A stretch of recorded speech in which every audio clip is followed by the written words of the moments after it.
Fire station जे नाव हेचे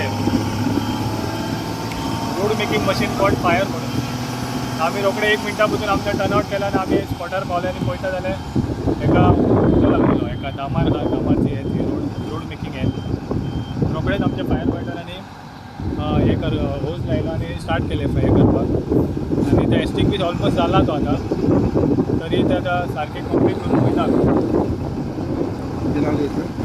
माझे नाव Somnath Mandrekar, Vasco fire station SO. तर प्रॉपर्टी कोणाची कितें आल्कॉन म्हणून दिला आमकां Alcon ground at Vasco exact Alcon रोडाचें काम करत तेंचे तांबड्याच्या गाडये उजो लागलो. तांबड्याच्या गाडयेक उजो लागलो आमकां कॉल येयल्लो आमी रोकडे येयले आनी पळयता जाल्यार उजो आसला आतां एक्सटिंग्विश ऑलमोस्ट जाला.